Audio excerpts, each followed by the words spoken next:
प्रयत्न केला नाही. निवडणुकीपूर्वी उद्धव ठाकरेंनी म्हटलं होतं एकतर तू राहशील किंवा मी राहील, आणि काल मुख्यमंत्री झाल्यानंतर देवेंद्र फडणवीस यांची त्यांनी भेट घेतलेली आहे. याची राजकीय वर्तुळात सध्या जोरदार चर्चा आहे. नाही, जोरदार चर्चा करायला काहीच हरकत नाही, पण महाराष्ट्राला एक राजकीय संस्कृती आणि संस्कार आहे. माननीय उद्धव ठाकरे माजी मुख्यमंत्री आहेत, विधिमंडळाचे सदस्य आहेत, ते नागपूरला गेलेले आहेत, नवीन सरकार स्थापन झालेलं आहे. प्रचाराच्या व्यासपीठावरच्या ज्या तोफा असतात त्या थंड पडलेल्या आहेत. महाराष्ट्रात नवीन सरकार स्थापन झालं आहे, त्यांनी उत्तम प्रकारे राज्याच्या हिताचं काम करावं, महाराष्ट्राच्या मराठी माणसाच्या कल्याणाचं काम करावं असं शुभेच्छा देण्यासाठी माजी मुख्यमंत्री गेले असतील तर त्यात फार मोठी खळबळ माजण्याचं कारण नाही.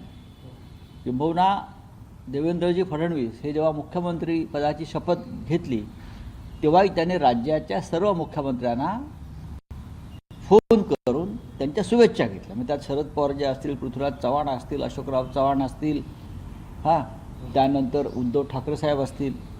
ही पद्धत आहे महाराष्ट्रात. ठाकरेंनी हिंदुत्व सोडलं कीव येते त्याचे असं विरोधक म्हणतात तुमचे. नाही, त्याच्या भेटीनंतर तुम्ही असं कोणतं हिंदुत्व धरून ठेवलं आहे?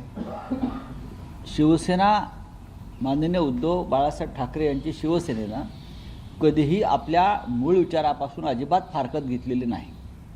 जे असा विचार मांडतात त्यांची आम्हाला कीव येते.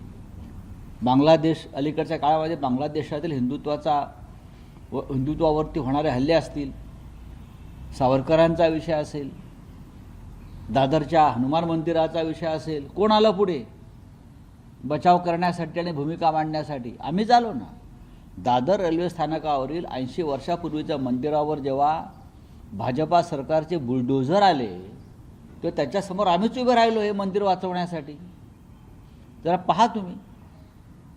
दादा हुसेनच्या मारहाणीबाबत तुम्ही उच्च न्यायालयात गेलेला आहात.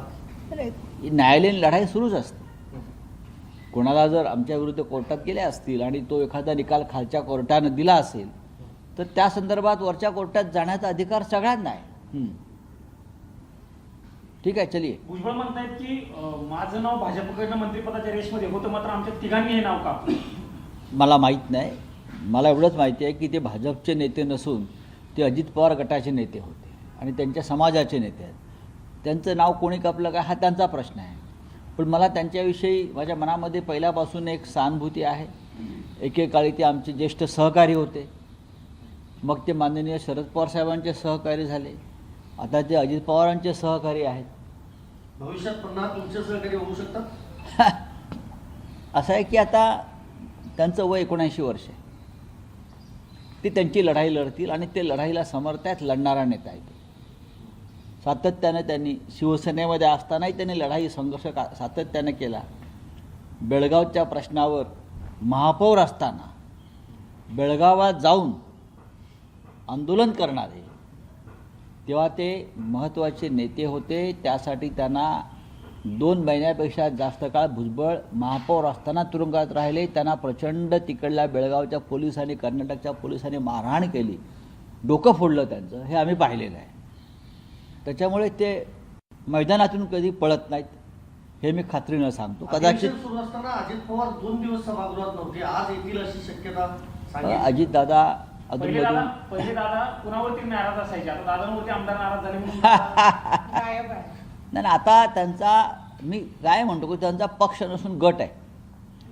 निवडणूक आयोगानं किंवा अमित शहाने जरी त्यांना तो पक्ष सुपूर्द केला असला एक, तरी त्याला कोणतीही विचारधारा नाही, तो पक्ष नाही, तो गट आहे. पक्ष शरद पवार साहेबांचाच एक विचारधारा घेऊन उभा आहे. पक्ष उद्धव ठाकरे साहेबांचा, शिवसेना जो एक विचारधारा घेऊन उभा आहे, जो रेशीम बागेत जाणार नाही कधी.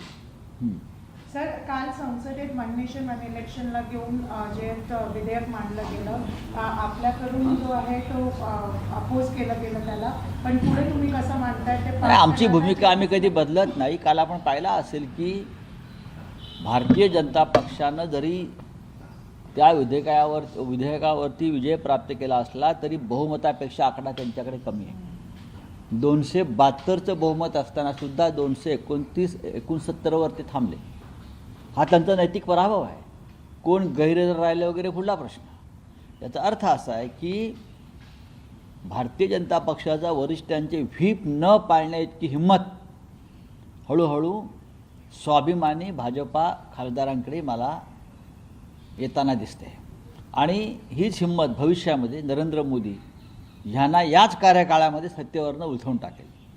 काल अमित शहा यांनी स्पीच देताना बाबासाहेब आंबेडकर यांचं इन्सल्ट केलं असं काँग्रेसचं म्हणणं खरं आहे ते. त्यांना घेऊन मोशन पण पास झालं. हे खरं आहे.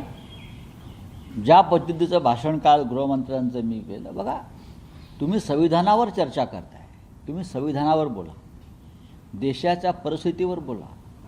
70 वर्षापूर्वी नेहरूंनी काय केलं आणि काय केलं नाही ह्याच्यावर तुम्ही किती काळ दळण दळणार आहात? तुमच्याकडे स्वतःचं काय बोलण्यासारखं आहे की नाही? हां, पंडित नेहरू अरे पंडित नेहरू इतका महान नेता होता. भारतीय जनता पक्षाला त्यांच्याविषयी असूया आहे की आपण नेहरूंसारखं महान होऊ शकलो नाही, नेहरूंसारखं मोठं काम करू शकलो नाही आणि आजही लोक नेहरू करतात ही त्यांच्या मनातली असूया आहे. बोलिए. Sir, one nation one election को लेकर सर बिल इंट्रोड्यूस हो गया, आप लोगों का क्या स्टैंड है? आप लोगों ने अपोज भी किया? नहीं, हमने अपोज किया है. ये जो हमारा देश का जो फेडरल स्ट्रक्चर है, हाँ, उसको ये ख़त्म करने की कोशिश है. ये पूरे एक व्यक्ति के हाथ में राज्य और देश की सत्ता रहे, उसके लिए ये बिल आया है. लेकिन वो जो व्यक्ति है जिसके लिए आप ला रहे हो, वो व्यक्ति अपना कार्यकाल पूरा नहीं करेगी. मैं आपको बता रहा हूँ. सर, दो चीजें इसमें कहा जा रहा है कि जो हर बार चुनाव में बड़ा खर्चा होता है, चीजें रुक जाती है, विकास काम वो बचेगा. दूसरा नहीं, खर्चा ऐसा है कि जब ये खर्चा ठीक है, आपके बैंक के खाते में बीजेपी के ये 10,000 करोड़ कहाँ से आए, उसका हिसाब दीजिए. बाद में खर्चे की बात करिए. चुनाव में सबसे ज़्यादा खर्चा करने वाली पार्टी अगर कोई होगी, वो भी काला बाजार से लाता है पैसा, ब्लैक मनी, वो बीजेपी है. ये